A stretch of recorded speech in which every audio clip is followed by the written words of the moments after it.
¿Qué opina usted precisamente de esas operaciones que le estoy mencionando de inteligencia, de espiar específicamente a una periodista reconocida en Colombia como es María Alejandra Villamizar? ¿Qué opinión tiene usted frente a eso que se realizó con ella?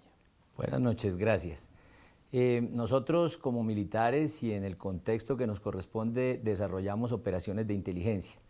En esas operaciones de inteligencia, para el hecho que nos ocupa, quisiera manifestar solidaridad con la periodista que usted ha nombrado, pero también no solamente con ella, sino con todos los periodistas a nivel nacional e internacional inclusive, diciéndoles que nuestras operaciones están enmarcadas en la Constitución y la ley, que dentro de ese esquema tenemos una ley de inteligencia que nos permite, mediante unas directivas, ser muy puntuales en lo que se desarrolla y en lo que se busca en una operación de inteligencia.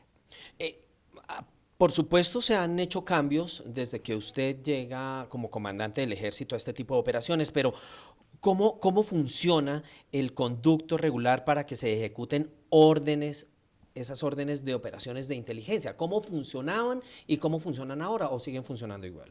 Bueno, desde el momento en que se presentan estos hechos, se hace un ajuste a las directivas y las directivas que van alineadas con la ley de inteligencia que nos permite saber el qué, quién, cuándo, dónde y cómo se desarrolla y por qué se desarrolla.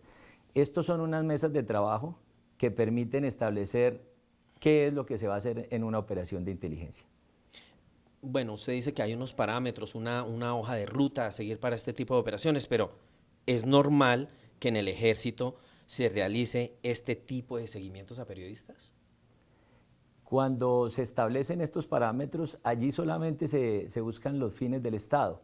Y en esto sí quiero ser claro que los fines del Estado en seguridad los determinan esas mesas de trabajo que se establecen como tal.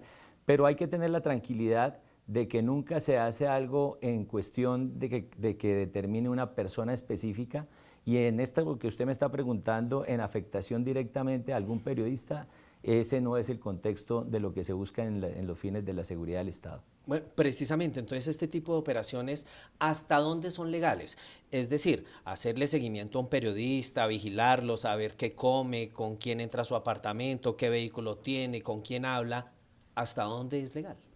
En ese hecho particular que usted nos está refiriendo, hay una investigación que lo lleva la Procuraduría, lo lleva la Fiscalía, y la legalidad, o en el momento en que rayó en una ilegalidad, solamente lo determinará esa investigación. En lo que yo le puedo decir y le puedo decir a la ciudadanía es que las operaciones de inteligencia que desarrolla hoy en día el Ejército Nacional se hace de acuerdo a la Constitución y la ley y con todos los parámetros que tienen que tener. Mencionaba usted que hay un grupo especial que determina en qué momento se deben ejecutar estas operaciones de inteligencia, pero ¿cómo se determina? Es decir, ¿quién dice un periodista es enemigo del Estado y hay que hacer una operación de inteligencia y hacerle seguimiento? ¿Se necesita una orden judicial o el ejército es autónomo de decir cómo se hace, quién lo hace y a quiénes se hace? Lo determina la ley de inteligencia, en esos parámetros y en esos propósitos que están establecidos dentro de ella.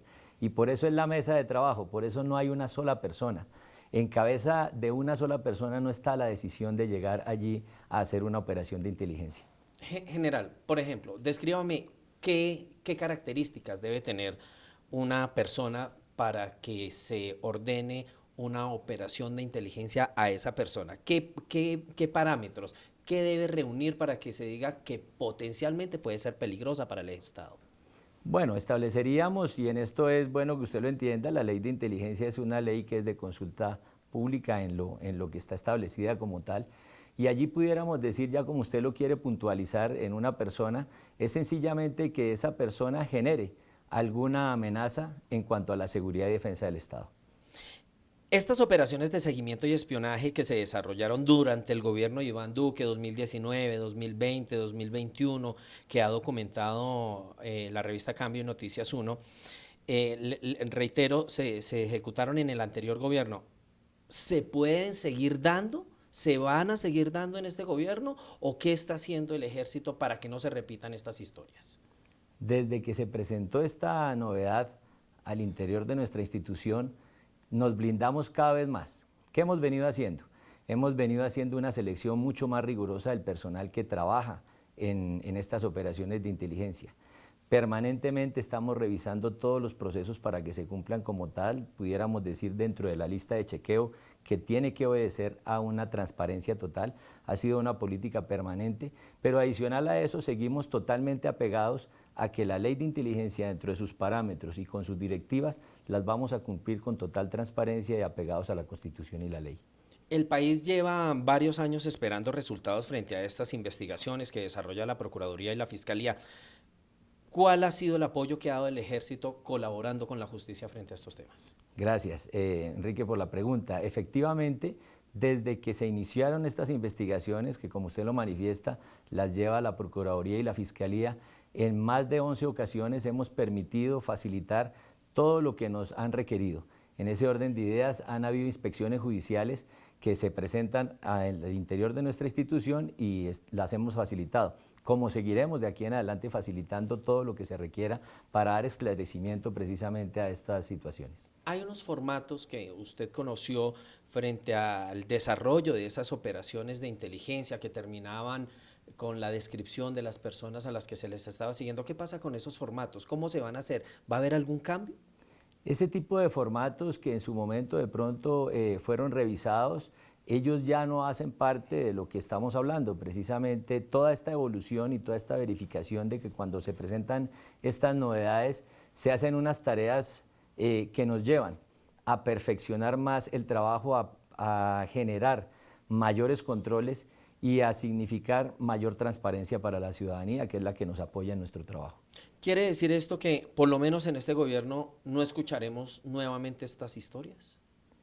Nosotros estaremos haciendo la tarea permanentemente como nos corresponde, con el compromiso que hemos determinado y lógicamente que vamos a buscar día a día cada vez más blindar este tipo de operaciones, porque son operaciones que, como se lo he manifestado de acuerdo a la ley de inteligencia, son necesarias para proteger el Estado, para proteger la población, para garantizar que haya tranquilidad. Finalmente, las operaciones de inteligencia lo que buscan es establecer que esas amenazas multicrimen que tenemos puedan ser conjuradas. En estas operaciones, por supuesto, después de los escándalos que fueron revelados en su momento por Ricardo Calderón en la revista Semana en ese entonces, ¿qué pasó con los oficiales de esa época? ¿Siguen en el ejército? ¿Fueron relevados? Algunos pidieron el retiro, otros ya fueron llamados a calificar servicios. ¿Qué pasó con esa gente? Cuando hablamos del trabajo que se ha hecho con el talento humano, en su momento muchas personas salieron de la institución. Esas personas que salieron de la institución hoy en día siguen vinculadas a esas investigaciones y pues tendrán que responder o se harán las aclaraciones del caso para esas personas. ¿Confía usted en este momento en la inteligencia del ejército, en el personal que se encuentra en inteligencia del ejército para que no se repitan estos casos? Confío en las personas que están trabajando allí, confío en nuestra institución como tal y confío también en que vamos a seguir haciendo la tarea apegados a la Constitución y la ley de acuerdo a nuestra ley de inteligencia. ¿Cómo califica usted esos hechos que ya ocurrieron? Bueno, pues desafortunados pudiéramos decir, y creo que ese es el mejor término, ¿no?